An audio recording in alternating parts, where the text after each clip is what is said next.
Nkrumah aliyeongea mwaka 1957 akisema, a university is a unique forum. For those who chose to be romantic may very well say it is a forum at which we cross-fertilize and cross-pollinate our ideas at once. Sasa hoja yangu mimi ni kwamba is there a germination through that process of cross-fertilization and cross-pollination? Professor Penina Mlama ameuliza, can we claim that we are still a center for knowledge? Sasa nifikiri swali kama hili ilifaa tuulize sisi wananchi wa kawaida, tuwaulize ninyi maprofesa ambao mnazalisha watu. Do you deserve? Kwa sababu nikiangalia leo hii tuna graduates wengi sana. Wengi mno. Na profesa pale Paulo amejaribu kucite idadi ya vyuo, amesema it's almost huge explosion in Africa. Sasa do we impart the requisite skills? Mfano ukizalisha engineer, do you think you have imparted the requisite skills at their counterpart in Asia, in Europe? Can they sit at a dinner table together? Ni kwa nini inakuwa hivi? Sasa labda niseme maybe there is tofauti. Nilisikia mtu mmoja akisema there is a difference between education and a school, that those who have gone to school can easily be identified by through certificates, as Professor Kitila Mkumbo said, na wale walioelimika can easily be identified through their contribution in the society and competences at work. Sasa ni kwa nini hoja kwamba graduates wengi wanakuwa ni victims wa umasikini pale ambapo wanakuwa wamekosa ajira? Lakini swali langu la mwisho, Professor Kitila Mkumbo said something good about neutrality, kwamba these universities have now to move from neutral points, na weza wakainterrogate yani kama ni political situation katika jamii, kwamba they have to say something. Nadhani kitu kama hicho kinajadiliwa. Lakini sasa hoja yangu ni kwamba neutrality watoke huko, hivi haiwezekani mhadhiri au labda niseme hivi, kuna madhara gani unapokuwa na mhadhiri ambaye ni political figure, kwa maana is a member of certain political party, anafundisha vijana wetu? What are the pros and cons? Hakuna namna nyingine ya kutoka kwenye neutral point ukasema ukatoa mchango wako kwenye jamii bila kuwa mwanachama wa chama cha siasa? Asante sana. Thank you so much. Umeeleweka. Mchangiaji anauliza maswali, wasomi mnazalisha wanazuoni au mnazaa tu? Haya Professor Majeri.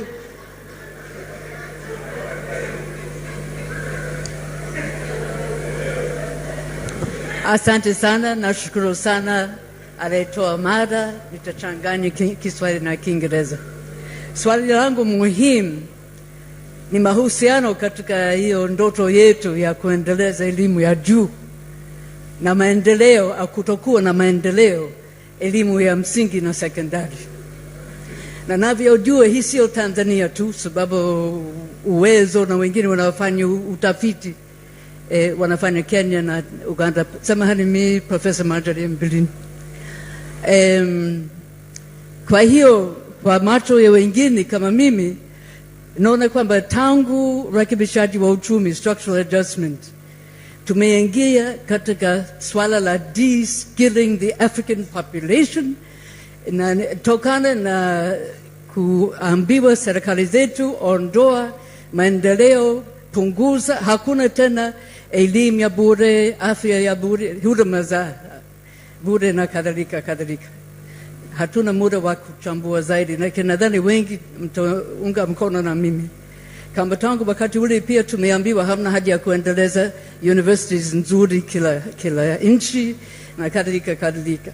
So how do we link this dream of a strong African intellectual based in the university when we have a foundation which is being steadily de-resourced, de-skilled at the primary level? So I think it picks up with one of the comments raised by Professor Mlama. How do we situate? A second point I wanted to raise has already been raised, is our universities, are they providing space and pedagogy to create critical and creative thinking? So my third point is, and do we have the freedom of thought? Yani tuna uhuru wa kusema tunachotaka, kuchambua, kutangaza. Nadhani Tanzania mtakubali na mimi kidogo kuna vikwazo siku hizi na nazidi kuendelea kutokana na sheria zetu mbalimbali kama cybercrime. Na lazima niseme wazi, sababu mimi jua kali tangu 2003, sio jua kali, nilikuwa nafanya kazi TGMP mtandao tangu 2014 jua kali. Lakini nimeona intellectuals katika universities zote mekaa kimya wakati huu wa hii mswada wetu, badala kuongea na tunazidi kunyimwa nafasi hata kuuliza maswali, hata kuandika. Wengine ambao tunaandika unaangalia sana, unasemaje hapa mtu mwingine asituelewe vibaya. Kwa hiyo nadai kwamba kama tuna dream ya kuendeleza elimu ya juu, tuendeleze kwanza elimu ya chini kwa wote, and then at the same time tuendeleze na tulinde uhuru wa wote kusema wazi, kuchambua, kutoa changamoto kama mwalimu mwenyewe alivyosema, tusiogope hii habari ya kujikoza kujichokoza kujikosoa, kukosoa na kadhalika. Asante sana. Asante sana Profesa Mhadhara. Wewe tunategemea elimu ikatoa mchango kwa maendeleo kama kuna uhuru wa mawazo. Na wewe ni wachangiaji wengine ambao wameshiriki hapa katika mhadhara wa tatu wa Mwalimu Nyerere, nao wakitoa mawazo yao na kuchangia, na wengine pia wakiuliza maswali kwa maprofesa ama wachokoza mada ambao wamepata nafasi ya kujadili kwa kina na kutoa maelezo ni kwa namna gani elimu ya juu katika maendeleo ya Afrika. Na pia hapa tumesikia mengi ambayo yanaendelea kujadiliwa na watu mbalimbali ili basi nchi za Kiafrika ziweze kuwa na maendeleo katika swala zima la elimu. Basi tusikilize tena hapa wachangiaji wakiendelea kuchangia. Pia mimi nataka nifahamu kwa maprofesa wanaweza vipi kuwainua pia watu wenye mahitaji maalum, hususan mfano kwa watu wenye ulemavu. Na katika hivi vitabu pia ambavyo vimeweza kuzinduliwa leo hii kwenye kivazi cha hayati Mwalimu Julius Kambarage Nyerere, nataka nifahamu, je, kwa watu wenye mahitaji maalum hususan kwa wasioona wameandaliwa vipi hivi vitabu nao waweze kufahamu kitu gani kinazungumziwa kwenye vitabu kama hivi? Ni hilo tu. Asante, tunaendelea.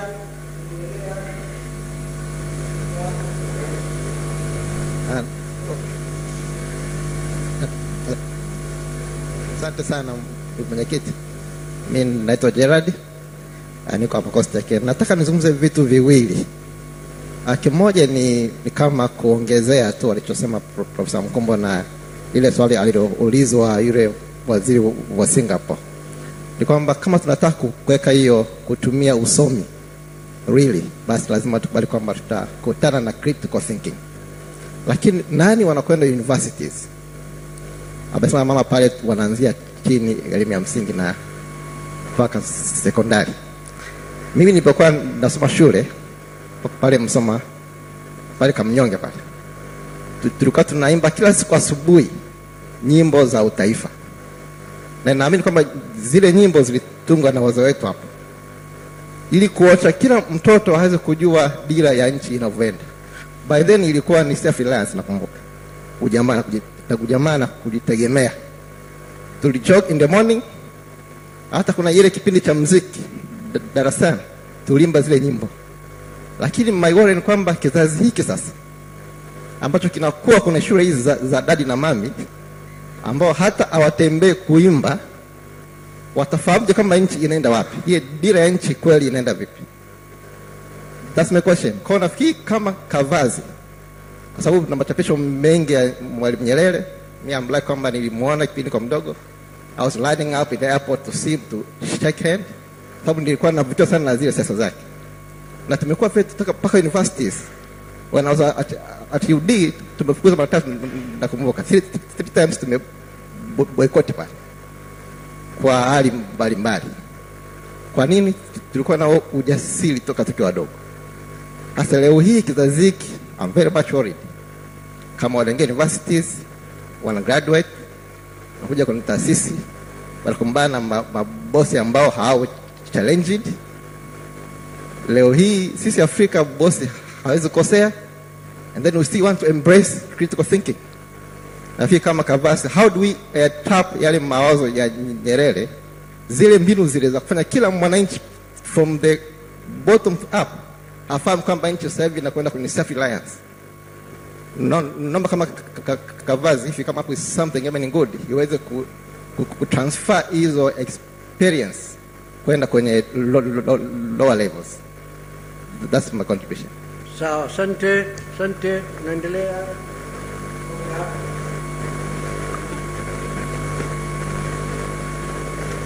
Naitwa Hilgard Soka. Nilikuwa nauliza swali moja tu kwamba maendeleo ya elimu ya juu katika bara la Afrika haweza kupatikana hivi kwa sababu kwanza kuna ubaguzi wa kupata hii elimu.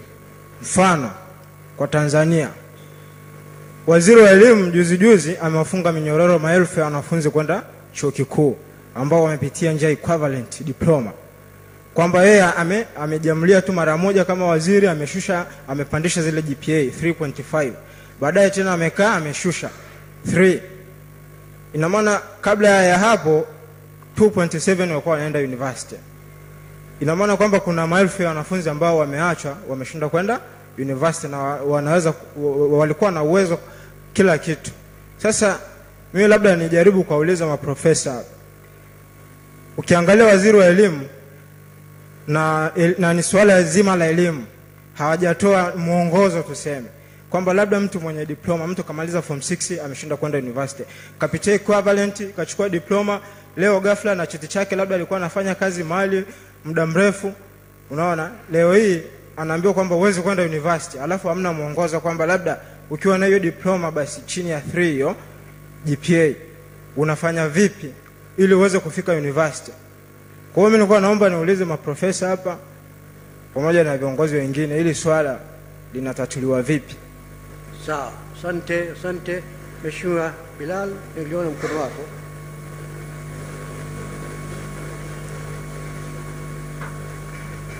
Asante sana. Kwanza nimpongeze mtoa mada kwa mada iliyochokoza vichwa vingi vilivyokuwepo hapa. Lakini kwa mimi nahisi kuna vitu ambavyo limit kuvizungumza. Kwa sababu kwanza nina furaha ya kuwa sasa hivi ni mstaafu.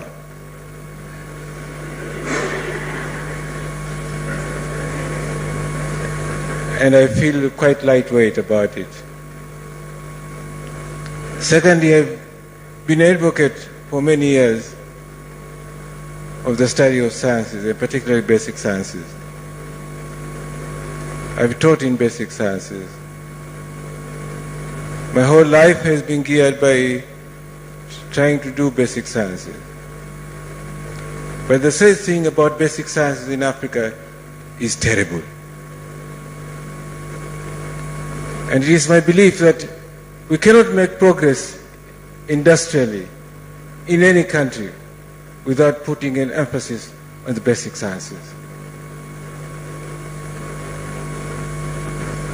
But the situation in this country is appalling, but it's not alone in this country, but even in all African countries. For example, we failed to sustain the number of lecturers in the physics department to a critical value for the past 50 years. We have not been able to do so. So what ails us that we fail to produce enough scientists in this country and in other countries? Is it the policies? Is it the reluctant politicians? And I can't believe that is the views of the reluctant politicians, because I serve from both camps. And I want to assure my friends and colleagues who are here, I have been a determined advocate of basic sciences, whether I am in government or outside the government, and I will continue to do so. But the fact of the matter is that we're not having enough basic science students to join us.